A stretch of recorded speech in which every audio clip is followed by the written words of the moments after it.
Vamos lá. Dando continuidade à correção da nossa situação de aprendizagem, eu gostaria de saber quem tem interesse em falar a quinta e última questão.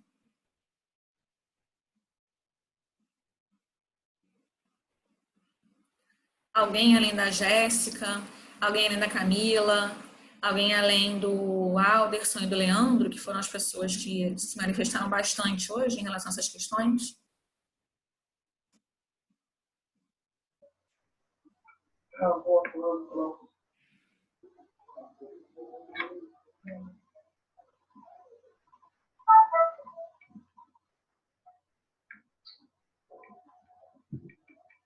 Estou esperando, gente. Alguém se manifestar.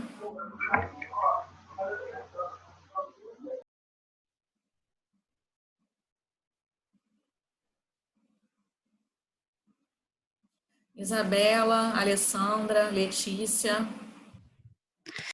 Bruno, vocês estão... Eu estava tentando falar. Luiz, Guilherme, vocês estão aqui mesmo? Ou vocês estão participando mesmo da aula? Estou aqui só de figuração. Professora, eu estava tentando falar, mas é que estava procurando os dados aqui. Você? Não, estava procurando um negócio aqui para poder tentar falar, mas eu não estava conseguindo achar o microfone. Desculpa. Você quer falar essa questão? Na última questão, falaria sobre a questão da atenção primária, né? Alô? Oi, pode falar. Nessa questão eu colocaria a questão da palpação, né, de auto se conhecer, a mulher se conhecer pela estar com câncer, né? E às vezes a gente não consegue detectar, e eu acho que seria muito importante para ela ter esse autoconhecimento, né? De como apalpar para poder. Até ela pode ter um resultado, né? E saber que se ela está com câncer ou não, né? Ter a questão de acompanhamento com um psicólogo, seria após, né? Dela descobrir que está com câncer. Um psicólogo, até porque isso mexe muito com a mulher. Uhum. O ginecologista, né, acompanhamento com o ginecologista também é importante para o tratamento. E eu acho que isso que vem aqui na minha cabeça no caso dessa paciente. Alguém colocou alguma coisa mais que queira dizer?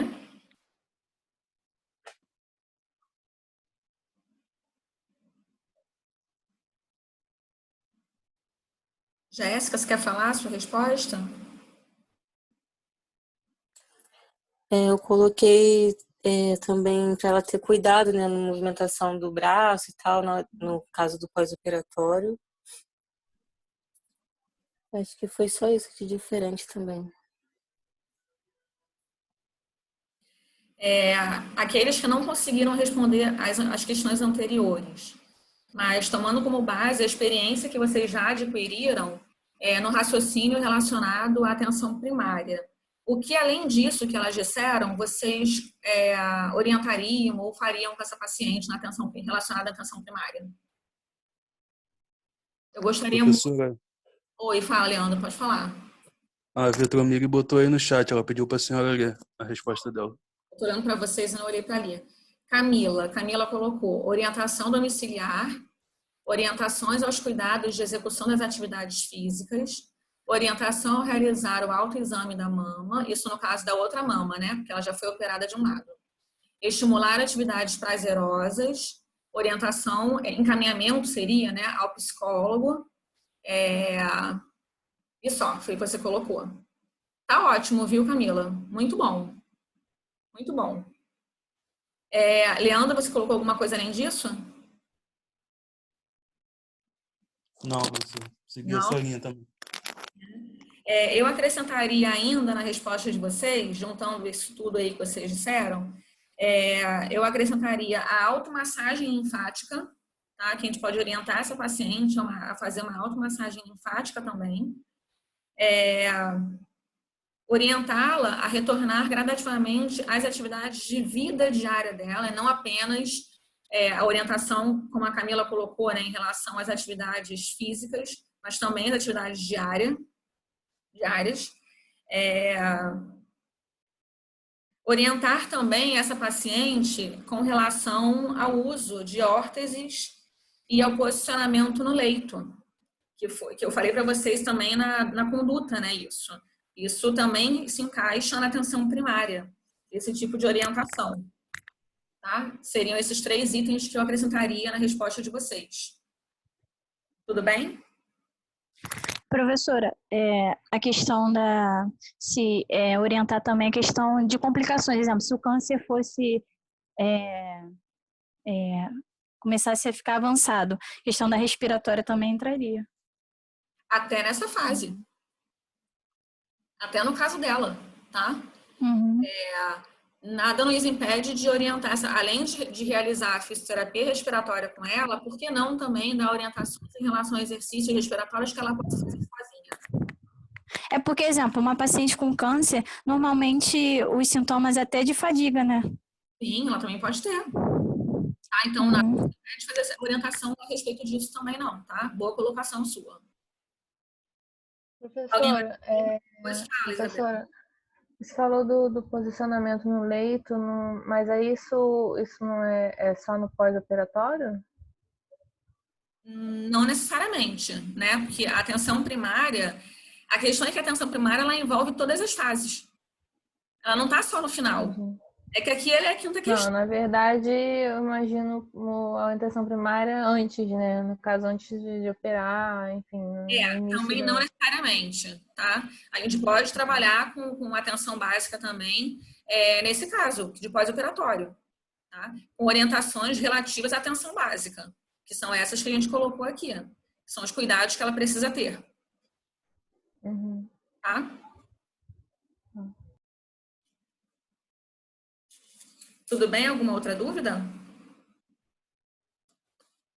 Tudo certo? Então, vamos seguir. Agora eu vou compartilhar com vocês a nossa SA3.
Todos conseguem visualizar? Sim. Consigo. Professora, sim. Sim. Ótimo. Lembrem-se que agora eu não vejo vocês quando eu compartilho a tela, então eu preciso que vocês me respondam verbalmente quando eu fizer alguma pergunta. Caso precisem falar alguma coisa, precisam também abrir o áudio de vocês e falar. Eu vou escrever no chat porque eu não estou vendo, tá bom? Vou pedir que vocês agora fechem o microfone de vocês, todos. Eu mesma vou ler essa SA com calma para vocês, tá legal? Vamos lá. Situação Tá bom, professora. Valéria atualmente tem 32 anos de idade e procurou tratamento fisioterapêutico por apresentar vaginismo, que iniciou com um quadro de dispareunia. Nunca atingiu o orgasmo e muitas vezes percebe diminuição da sua lubrificação, o que acaba afetando seu desejo e interesse por sexo. Na anamnese, relata logo que sofreu abusos durante várias diferentes fases da sua vida. Os abusos começaram dentro de casa, pois seu tio tentava, de todas as formas, ter relações sexuais com ela. Quando eu tinha 12 anos, Meu tio mostrava seus órgãos genitais para mim, se masturbava na minha frente, me convidava para assistir filme, e quando eu chegava na sua casa, o filme era pornô. Geralmente, ele fazia isso quando minha tia estava viajando. Teve uma vez que ele me ofereceu dinheiro para que eu tivesse relações sexuais com ele. Ela conta que morava em uma fazenda e a escola era muito longe. Seu pai a levava e seu tio a buscava. Essa era a pior parte de ir para a escola, porque eu sabia que quando eu entrasse naquele carro, ele ia começar a passar a mão no meu corpo. Com a voz engasgada, desabafa Valéria. Por esse motivo, conta que não via a hora de sair de casa, de casar-se e fugir daquela situação. Foi onde ela se viu voltada para outra situação de abuso. Valéria, aos 18 anos, se relacionou com um homem mais velho, que mais tarde a levou para o mundo da prostituição. Mundo esse onde era abusada todos os dias pelos clientes e pelo seu companheiro. Se não bastasse a exploração que sofria, Valéria ainda sofria violência doméstica de todas as formas. Permaneceu durante 10 anos nessa situação. Há 2 anos conheceu um novo companheiro e desde então vem tendo dificuldade de se relacionar sexualmente. Mesmo João Alfredo sendo muito carinhoso e doce, Valéria diz que todas as tentativas de penetração foram frustradas. Além de pouca lubrificação e tentativa de penetração dolorosa, diz que sua vagina fecha e ela não consegue relaxar o suficiente. Já tentou outras práticas sexuais, como sexo anal, masturbação com parceiro e sexo oral. Apresenta anorgasmia primária. Valéria é nulípara, em período de menarquia, fazendo uso de anticoncepcional oral. Não conseguiu implantar o DIU. Foi quando a ginecologista a encaminhou para a fisioterapia. Atualmente, trabalha como atendente em loja de roupa no shopping e faz faculdade na Celso Lisboa pela manhã. Cursa Direito e diz que irá trabalhar em defesa de mulheres que sofrem abusos. Ainda na anamnese, declarou que tem síndrome do ovário policístico, constipação intestinal com várias tentativas de tratamento sem sucesso, sem relato de outras disfunções pélvicas. No exame físico inicial, observamos, na inspeção vaginal, pouca lubrificação, com a presença de corrimento em leite talhado. Na inspeção dinâmica, não apresentou perda urinária ou descida das paredes vaginais durante a tosse e a manobra de Valsalva. Ao solicitar a contração da musculatura do assoalho pélvico, evidenciamos importante incoordenação motora com cincinesias de adutores e glúteos. Na palpação, apresentou alteração da sensibilidade perivulvar e normotonia do núcleo fibroso central. Reflexos pudendo-anal e cutâneo-anal exacerbados. Distância ano-vulvar de 3,5 cm. Não foi possível realizar a palpação bidigital. Foi realizado o biofeedback anal para avaliação da coordenação motora durante o período de esvaziamento da ampola retal. Não houve negativação pressórica. O diário de evacuação mostra... Só um minuto, gente. O diário de evacuação mostra bom consumo de fibras e ingesta hídrica satisfatória, mas é classificada como constipação funcional no critério Roma 4, já que vai menos de 3 vezes ao banheiro na semana e ainda apresenta aspecto fecal tipo 2 na escala de Bristol. E aí seguem as questões.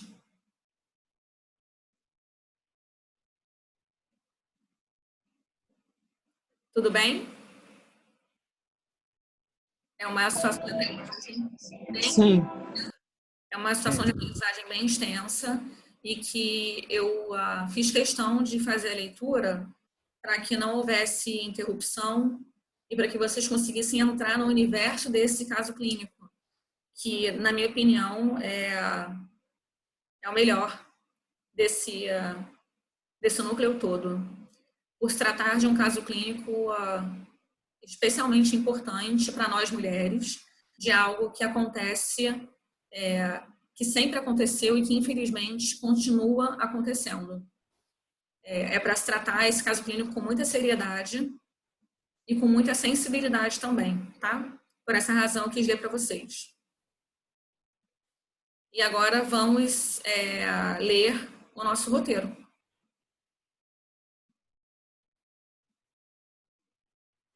Todos veem o compartilhamento? Sim. Sim. Sim. Sim. Obrigada, gente. Questão 1. Então, aparecem os links que fica difícil a leitura desse enunciado aí. Mas quando vocês clicarem, vocês vão conseguir ver com mais tranquilidade. O link que aparece aí define violência contra a mulher como qualquer ato ou conduta baseada no gênero que cause morte, dano ou sofrimento físico, sexual ou psicológico à mulher, tanto na esfera pública como na esfera privada. Que somadas às violências físicas, apresenta mais 2 formas de violência, que somadas às violências física, sexual e psicológica, totalizam as 5 formas de violência doméstica e familiar. Em 2015, esse outro artigo aí altera o Código Penal para prever o feminicídio como circunstância qualificadora do crime de homicídio e o inclui no rol dos crimes hediondos. O feminicídio, então, passa a ser entendido como homicídio qualificado contra as mulheres por razões da condição de sexo feminino. Baseado nessa contextualização, explica as diferentes formas de violência contra a mulher em vermelho no texto, tá? E aí a gente coloca um trecho importante para vocês, dito pela Aparecida Gonçalves, que é secretária nacional de enfrentamento à violência contra as mulheres na Secretaria de Políticas para as Mulheres da Presidência da República. A violência sexual é a mais cruel forma de violência depois do homicídio, porque é a apropriação do corpo da mulher. Isto é, alguém que está se apropriando e violentando o que de mais íntimo lhe pertence. Muitas vezes, a mulher que sofre essa violência tem vergonha, medo, profunda dificuldade de falar, denunciar e pedir ajuda. A violência sexual é acompanhada da dificuldade em denunciar. Elabore uma estratégia de conscientização e prevenção desse abuso, que poderia ser aplicada a uma comunidade com mulheres de baixa escolaridade. Questão 2. Você já ouviu falar no termo sororidade? Busque a compreensão desse termo e depois, juntos, infelizmente não mais juntos, em função do momento atual em que nós nos encontramos de isolamento, mas eu vou orientar que vocês o façam cada um nas suas casas, dentro das suas possibilidades, assistir ao 19º episódio da 15ª temporada da série Grey's Anatomy. E após isso, fazer algumas reflexões comigo ou com a professora Leandra, a depender do dia que isso acontecer, na nossa sala de aula virtual. Tá? Questão 3. Dentre as sequelas de abuso sofridas pelas mulheres, temos a possibilidade de disfunções sexuais, como é o caso de Valéria. O Manual de Diagnóstico e Estatística de Transtornos Mentais, ou DSM, é um manual diagnóstico e estatístico feito pela Associação Americana de Psiquiatria para definir como é feito o diagnóstico de transtornos mentais. As disfunções sexuais femininas são categorizadas por essa DSM. Para a 4ª edição do Manual Diagnóstico e Estatístico dos Transtornos Mentais, as disfunções sexuais se definiam pela presença de dor ou alguma alteração em uma ou mais fases do ciclo linear de resposta sexual, que são desejo, excitação, orgasmo e resolução. Na 5ª edição desse manual, o DSM-5, publicado em 2013, as disfunções sexuais foram consideradas gênero específicas, passando das dificuldades de desejo e excitação da mulher a constituírem uma única disfunção, do interesse e excitação sexual, transtorno de dor genitopélvica, a penetração também passou para uma só categoria, deixando de ser, respectivamente, dispaurenia e vaginismo, como constavam antes no DSM-4. Por quê? Segundo os especialistas norte-americanos, são condições de difícil distinção. Quanto aos subtipos, as disfunções continuam sendo caracterizadas como ao longo da vida, primárias ou adquiridas, secundárias, e generalizadas, quando ocorrem em quaisquer circunstâncias, ou situacionais. Mas a intensidade do sofrimento, mínimo, moderado ou grave, agora também compõe a caracterização das disfunções e o contexto deve ser especificado. Fatores relativos à parceria, ao relacionamento, à vulnerabilidade individual, à cultura, à religião e os de ordem médica devem ser relatados. Baseado na compreensão da DSM, esclareça: A. Diferença de cada fase do ciclo linear de resposta sexual. B. Modelo mais atual de resposta sexual feminina. C. Diferença dos transtornos de dor genitopélvica e dor à penetração. 4. Questão 4. O quadro abaixo aponta para diferentes possíveis causas de disfunção sexual feminina. E aí tem um quadrinho para vocês lerem com calma depois. Discuta de que forma a musculatura do assoalho pélvico pode interferir na função e disfunção sexual feminina. 5. A dispaurenia e o vaginismo, como você já estudou nas questões anteriores, né, são alterações de dor relacionadas à prática sexual.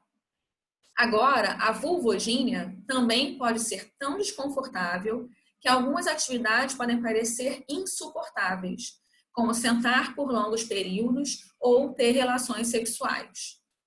Os sintomas incluem queimação e irritação na área genital. A dor pode ser constante ou ocasional e durar meses ou até mesmo anos, depois de desaparecer de modo tão repentino quanto começou. Pesquise sobre esse tema e aponte algumas medidas preventivas e outras possibilidades de tratamento, inclusive a fisioterapia. Já ouviu falar de óleo de coco? Ele também tem sido indicado nesses tipos de transtornos. Pesquise também sobre ele.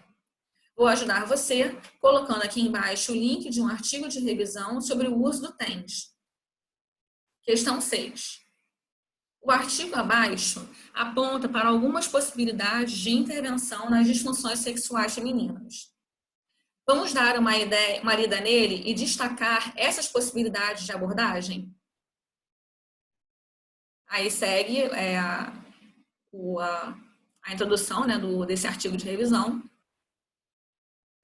Aproveite para aprofundar sua pesquisa e procurar outras formas de abordagens fisioterapêuticas para essas disfunções. Questão 7. Existem 2 instrumentos de pesquisa para a função sexual feminina muito utilizados: o Female Sexual Function Index e o Quotient Sexual Feminino, que é Quociente Sexual Feminino em português. Procure esses instrumentos e aplique o QSF em 3 mulheres que você conhece. Leve os resultados para a sala e vamos discuti-los. Vou te adiantar. E aí tem uma tabela desse quociente para vocês, dessa avaliação, para vocês verem como funciona, tá? E aí, só para complementar, a nossa sala de aula, sempre que eu falar em sala de aula, a nossa sala de aula atual é essa aqui, tá bom? Mas ela existe. Questão 8. Precisamos falar sobre outro probleminha importante de Valéria. Ela tem constipação. Descubra o que caracteriza a constipação intestinal e de que forma a fisioterapia pode ajudar através da terapia comportamental. Massagem, uso de biofeedback negativo e balonete retal. O que é critério Roma e escala de Bristol, ambos citados no caso clínico? Você sabia que existem vários estudos de constipação entre estudantes de fisioterapia? Depois dê uma olhadinha sobre isso. Questão 9. Para terminar, Existem outros distúrbios anorretais, como a incontinência anal, incontinência fecal, hiperatividade do reto, anismo e a dor anorretal crônica. Nas incontinências, as atividades conservadoras, como a intervenção da fisioterapia, são indicadas antes de qualquer possível tratamento cirúrgico. As intervenções incluem terapia comportamental, que envolve controle da dieta, uso de medicamentos, mudanças de estilo de vida, gerenciamento do intestino e a reabilitação do assoalho pélvico. O tratamento fisioterapêutico tem como finalidade a melhora da propriocepção perineal, consciência dos músculos da pelve, tônus, coordenação e força, promovendo também mobilidade aos tecidos. A reabilitação do assoalho pélvico aborda diferentes técnicas terapêuticas, incluindo tratamento muscular do assoalho pélvico, biofeedback e estimulação elétrica. Pesquise um pouco sobre essas possibilidades de tratamento fisioterapêutico e explique-as aqui.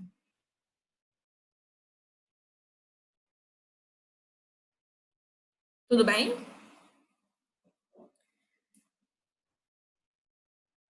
Por enquanto, sim. Sim. Sim, professora. Sim, professor. Sendo assim, a gente vai... Nós temos somente 20 minutos, né, agora, mas eu vou tentar adiantar o assunto nesses 20 minutos com vocês, ainda que eu precise interromper às 9 e terminar na próxima aula, tá legal? Nós temos apenas 10 minutos agora de chamada. Acabei de receber a mensagem aqui, mas dá para a gente adiantar bastante antes que tudo termine. Vamos lá. Eu vou compartilhar um novo documento com vocês.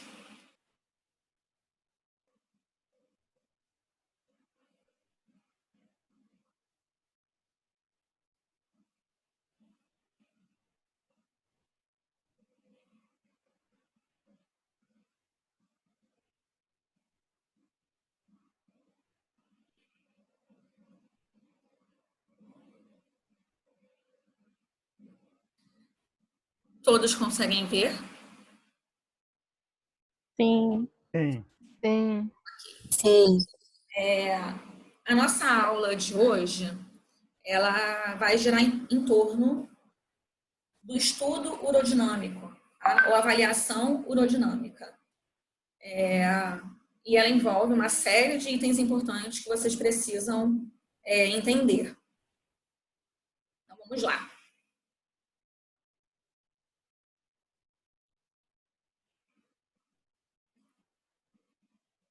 Sobre a introdução da urodinâmica, ou também chamado estudo urodinâmico. Trata-se de um exame fundamental para o diagnóstico do mau funcionamento da bexiga e da uretra ou próstata, tanto em homens quanto em mulheres. Trata-se de um exame que é realizado em consultório médico, tá? Pelo urologista e como auxiliar técnica de enfermagem. Com uma profissional auxiliar, no caso. E aí vocês podem me perguntar, né, mas professora, se é o médico que realiza esse exame, sempre, em consultório médico, por que é que a gente precisa aprender sobre ele?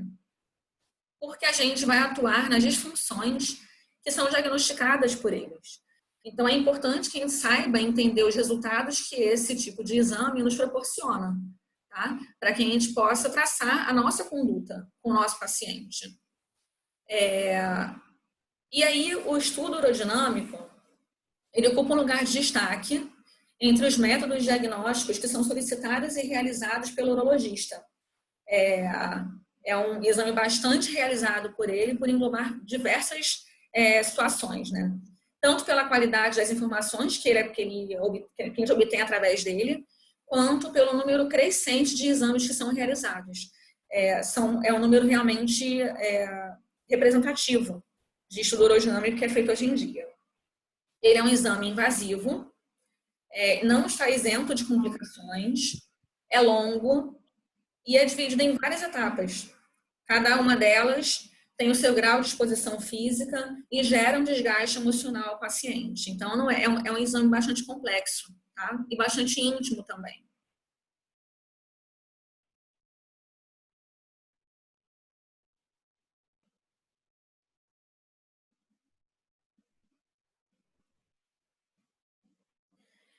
Os distúrbios miccionais na mulher estão relacionados com alterações funcionais da bexiga, músculo detrusor e ou da uretra, que aí tem relação com os esfíncteres, levando a um quadro de incontinência urinária. Com esse estudo, tenta-se reproduzir em laboratório o funcionamento do trato urinário baixo, trato urinário inferior, que é composto por bexiga e uretra, e também os sintomas relatados pela própria paciente. Durante esse exame, são medidos parâmetros fisiológicos relevantes, como, por exemplo, a pressão intravesical e o fluxo urinário, tanto na fase de enchimento quanto na fase de esvaziamento vesical, para então se fazer um diagnóstico e, consequentemente, planejar o tratamento para essa paciente.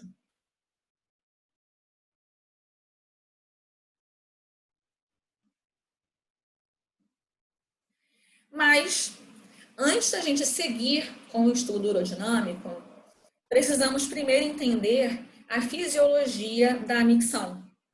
E aí eu preparei um outro PowerPoint em anexo.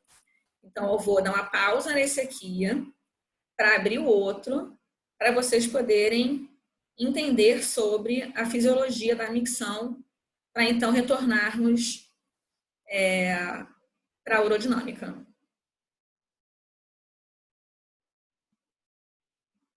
Todo mundo consegue ver de novo? Sim. Sim. Sim, sim, sim. Sobre a fisiologia da micção. Antes da gente compreender a própria fisiologia, a gente precisa conhecer as estruturas que compõem esse sistema. Quais são elas?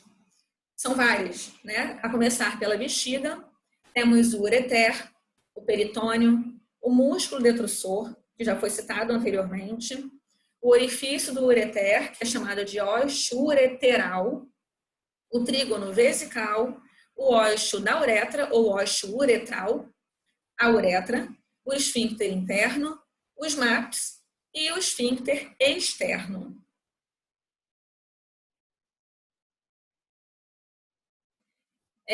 E aí, o que é importante de vocês saberem em relação à anatomia? O primeiro ponto é que a bexiga, que é o primeiro órgão citado aí, ele é um órgão oco, que possui paredes que contêm camadas bastante desenvolvidas de músculos lisos. Tá? A bexiga está localizada na nossa pelve, tem formato de uma bola, mais ou menos. E ela tem a função de armazenar a urina e de excretar a própria urina pela uretra. Como eu disse, ela é formada por musculatura lisa e o músculo principal dela é chamado de músculo detrusor, que também está entre as estruturas aqui citadas e que a gente também já falou em outro momento. Os outros órgãos, as outras estruturas estão relacionadas diretamente com a bexiga. Tá? E aí, vamos falar então sobre a própria micção. O que é a micção? A micção é o reflexo medular simples que está sujeito ao controle consciente e inconsciente a partir dos centros encefálicos. Então, gente, na bexiga, a urina ela é armazenada. A bexiga é uma bolsa que armazena a urina até que ela possa ser liberada no processo que a gente conhece e chama de urinar, fazer xixi, né? Esvaziar a bexiga ou micção. E aí nós temos dois diferentes tipos de reflexo miccional. Nós temos o reflexo miccional das crianças, que acontece em crianças, e temos o reflexo miccional que acontece em adultos. E são reflexos diferentes. Né? O reflexo miccional das crianças, ele é um reflexo inconsciente, enquanto o nosso, de adulto, é consciente. Então, qual é a diferença no funcionamento desses reflexos? Na criança, Tá todo mundo conseguindo me ouvir? Porque essa é uma fase mais difícil, é uma parte mais dificilzinha da aula, então preciso que vocês me ouçam. Sim. Tô sim. Sim. No reflexo de micção que acontece nas crianças, ou seja, o involuntário, como é que ele acontece? A bexiga fica cheia de urina. Consequentemente, as paredes da bexiga se expandem. E os receptores de estiramento enviam sinais via neurônios sensitivos para a medula espinhal. Na medula espinhal, essa informação é integrada e é transferida a 2 diferentes conjuntos de neurônios. O estímulo da bexiga, quando completamente cheia, né, quando ela fica realmente cheia, esse estímulo excita os neurônios parasimpáticos que vão para a musculatura lisa da parede das bexigas, que é o músculo detrusor, que eu já falei para vocês. Esse músculo liso se contrai, aumenta a pressão do conteúdo da bexiga, consequentemente. E aí, ao mesmo tempo que isso acontece, os neurônios motores somáticos são inibidos e levam o sinal ao esfíncter externo. Aí a contração da bexiga ocorre como se fosse uma onda, levando